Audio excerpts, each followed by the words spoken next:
The big story today is that the first steps in China's pullback from the standoff positions in eastern Ladakh have actually begun. Let me summarize for you where things are at, and then we'll go a little deeper. Number one, Chinese tents have been removed. Vehicles and troops have retreated from the Galwan Valley. There is a 1 to 2 kilometer buffer zone that has been established at Patrol Point 14 where the bloodshed took place on June the 15th. So there is a 3 kilometer wide separation between the closest camps on both sides. At the Pangong Tso Finger 4, Gogra and Hot Springs, disengagement has begun to happen after 2-hour talks between National Security Advisor Doval and the Chinese Foreign Minister. This disengagement has begun to take place. China has acknowledged the pullback and says progress is being made on easing tensions between both sides. Remember, ladies and gentlemen, today marks 2 months since the standoff began. The first pullback by Chinese forces is visible today, and only baby steps yet to be verified by the Indian Army, and something that is not being seen as a milestone by any stretch of imagination. It's the first sign of a pullback by Chinese troops along the line of actual control, because so far it's only been forward movement in terms of mobilization. The valley in the Galwan River area, which saw a bloody border clash, is the first place where a minor disengagement has taken place. Sources have now revealed to India today that Chinese troops have shifted over a kilometer from the site of the bloodshed. Sources have also said that relocation has taken place from both sides, and a buffer zone has been created, like a no man's land, to avoid escalation, with equidistant separations being maintained by both sides. The Chinese troops have retreated by about 1.5 kilometers, and so has the Indian Army, with the entire area now becoming a grey zone or a buffer zone where the clash happened. It isn't just in Galwan. Chinese troops have also moved back significantly at the Pangong Tso Finger 4 area. Hot Springs and Gogra, which are the other standoff areas, are also seeing a minor disengagement. There's been a limited Chinese pullback from Pangong Tso Finger 4 area, as some Chinese positions have been dismantled in that place, which is seen to be the most aggressive Chinese attempt to change the status quo. So let's just show you what the map of Ladakh looks like as far as the 4 standoff points is concerned, and give you a sense of what real disengagement has taken place. Please remember, viewer, this is not a major disengagement. The army is not even looking at this as a milestone, far from being celebrated in any manner. All eyes are on the Chinese. First, in the Galwan Valley, Chinese tents have been removed. Troops have moved back about 1.5 kilometers. Then in Pangong Tso, which is the other big standoff area, Chinese positions have been dismantled at the Finger 4 ridgeline, even though this has happened only in a limited manner. Remember, there were 62 new Chinese posts in that particular area. Many of these have now been removed. Moving to the Hot Springs and Gogra Post area, which lies between the Galwan Valley and Pangong Tso, Chinese tents have been removed. Chinese vehicles have begun to roll back in the Gogra area. Chinese tents have also been removed and are in retreat in that particular zone. First, straight across to India today is Abhishek Bhalla joining me live from Ladakh, where he has been reporting from for the last fortnight. Abhishek, today marks 2 months of this standoff in Ladakh, and the first visible pullback by Chinese forces in both Galwan, Pangong Tso, as well as the Hot Springs area. Significant for certain, but not something that is being seen as a big milestone. The Indian Army not letting its guard down, certainly only will start looking at it as significant once the status quo ante is achieved. What are you seeing on the ground, Abhishek? Shiv, not a major breakthrough, but certainly a step forward towards disengagement. You know, that's the first step that the two armies would like to reach, because there was too close a range that the troops from the two armies were in. They were meters away, and you know that's what led to the Galwan clash. And since then, whatever military dialogue has happened, be it on the 22nd of June or the 30th of June, the focus was to make sure that the troops at least pull back a bit so that they are not in close proximity, and and that kind of physical brawl does not take place again in case of tensions escalating. Yes. But having said that, what sources are saying is that yes, visibly they can see that some tents have been removed, vehicles have moved back, but it's a 3-day window which was decided in the previous co-commander level meet. Yes. A 72-hour window which is being called a watching period. That's when the verification will happen. What this means is that over the next 3 days, it's important to see whether a retreat is actually taking place or not. It shouldn't be a situation that the tents have been removed, but the Chinese troop continue to stay put at Patrol Point 14 in Galwan. They need to move back from that place continuously for more than a 72-hour period. That's when the first step of disengagement will be called successful. Okay, I also want to bring in former Army Northern Commander Lieutenant General B.S. Jaswal for more on this to understand how this needs to be regarded. General Jaswal, welcome. With the Chinese, nothing can ever be taken for granted, and especially at a time when trust is at an all-time low. And as they famously say, the Chinese are known to take 2 steps forward and 1 step back and leave it to the adversary to treat it as some kind of a milestone. How would you see this, sir? On the ground, seen as a very limited but visible disengagement. What would you say? Well, I would not trust Chinese move. In my perspective, what I was appreciating, that out of the 4, transgression, oblique intrusion, whatever you call it, Yes. I was thinking that probably he will retreat in, say, about 2 to 3 places. Finger, I'm not very confident. If they are removing the tent from Finger, then because Finger was the most important area which they were trying to occupy. Yes.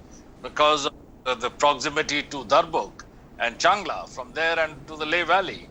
So if they are doing so, I do not know whether they are doing it from the heights of Finger 4 also. That's very important. And I'm very skeptical about the Pangong Tso area. Yes. Rest, probably he will go back. He will abide by the instructions of 72 hours. But I have my doubt about Pangong Tso area. He will find all reasons to stay on the fingers. If he does withdraw from Finger 4, he will plonk himself on Finger 5. Yeah. You claim. So he says, okay, I've withdrawn from here. But this is, my line is up to Finger 4. Yes. I am trying to now establish myself at Finger 5. Halfway I walk, halfway you walk. Yes. So you kindly go back. So this is what. Pangong Tso, I don't find any reason for him to withdraw. Okay. It may be just a demonstrative move, and especially the picket that he's occupied on the heights on Cheng Cheng Mo. Yes. Just Finger, because that is tactically very important. Okay, I want to bring in Lieutenant General Vinod Bhatia, former Director General Military Operations, also in on this. General Bhatia, a lot of skepticism, and a lot of caution, obviously, extreme caution being exercised in this situation. It is far from being treated as a milestone or any event to celebrate. Only very small, piecemeal, baby steps by the Chinese, perhaps to comply with, discussions that have been taking place. How would you assess this so-called disengagement in many of these areas, sir? General Jaswal basically says in Pangong, he would be extremely skeptical because that's where the Chinese have really held ground. Sir, audible? Yes, go ahead, sir.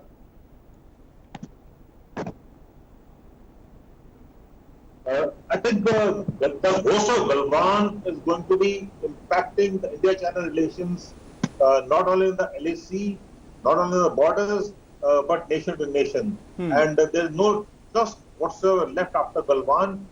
So the Indian forces, Indian Army and the ITBP deployed on the borders will have to be extra vigilant. They'll have to verify all that China does, the PLA does out there, and they'll have to back up everything with contingencies, with reserves, and they should make sure that if China moves back, they abide by the agreements and by the agreed upon whatever has been agreed upon with the top military commanders. Yes. As per reports, yes, China has moved back. Whether it's a pullback or a pushback is a question of further analysis. But the fact remains, China is pulling back, going back to its old location, and that is India's stance. India stands from a position of strength. India is not blinked at all, and India has said that let's maintain status quo, and that is what China supposedly, apparently has done, and India is verifying that. Good that's happened in Galwan, but it also has to be taking place in other areas where China has included into our across LEC. That is Pengongso mainly, Dipsang Plains, Hot Springs, Kogra, whatever it is, and also go to vigilant in the other areas, border areas, Yes. all along the 800 kilometers borders, right from Karakoram Pass to Kibbutu. So my feeling is that the ghost of Galwan will be hanging over the disengagement process, and this will have to be verified at each step, and we'll have to take whatever China does very carefully, verifying all the facts, and then ensuring that the pullback, our stance is categorical, status quo ante as of April 2020. I want to bring in Gaurav Sawant also in on this, on the issue of verification. Gaurav, Prime Minister Modi was in Leh on Friday. On Sunday, you had the National Security Advisor speaking to the Chinese Foreign Minister. Today, this morning, this news breaks, and we've been putting out those details as well. Can you tell us what sort of verification is taking place on the ground, Gaurav?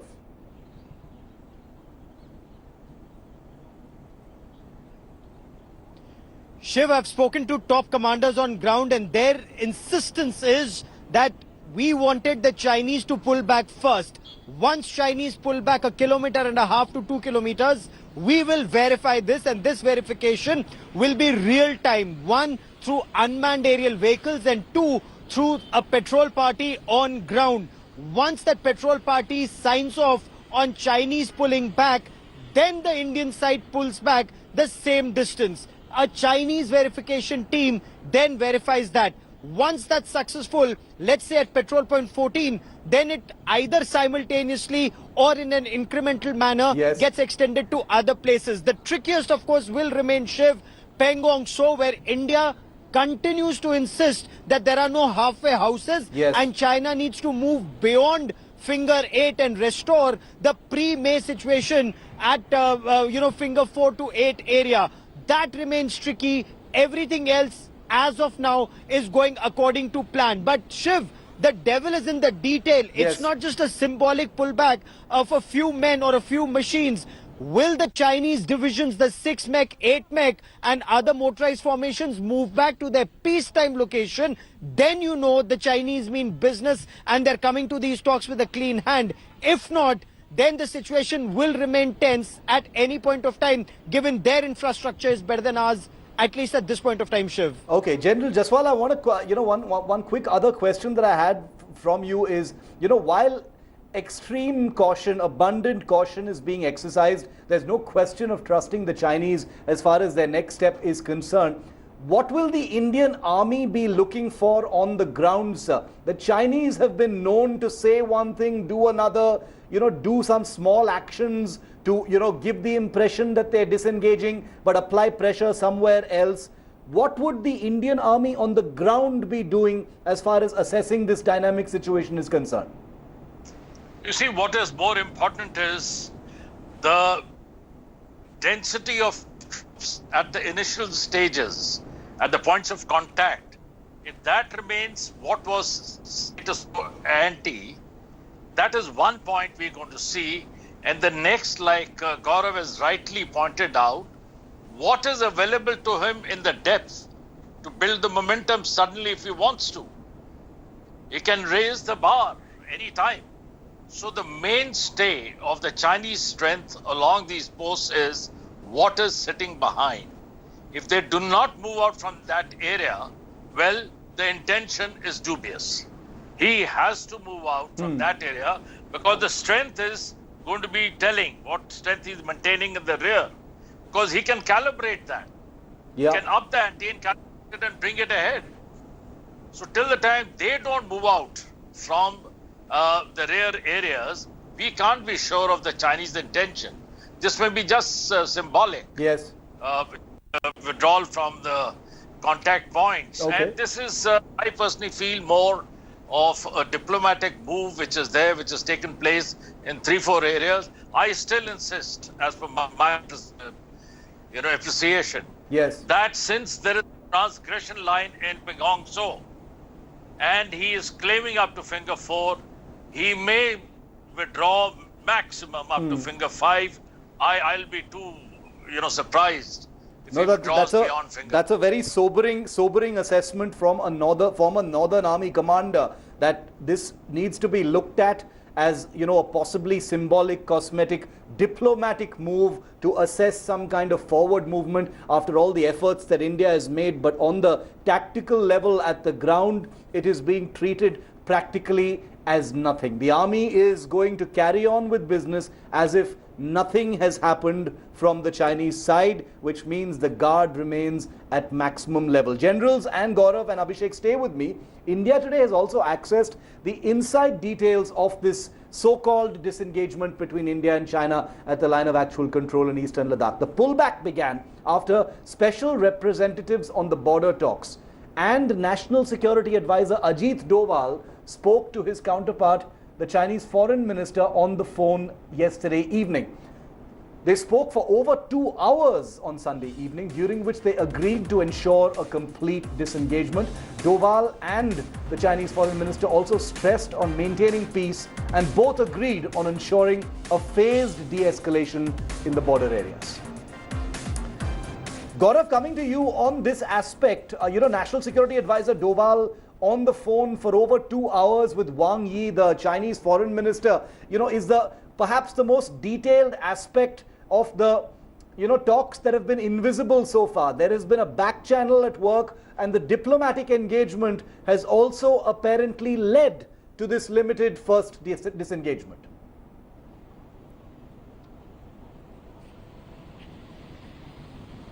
Shiv, you're absolutely right, because when it comes to military, whether it's General Harinder Singh or Major General Liu Lin on the Chinese side, soldiers don't believe in yielding an inch. And that is why, even though they talked about disengaging, there wasn't forward movement.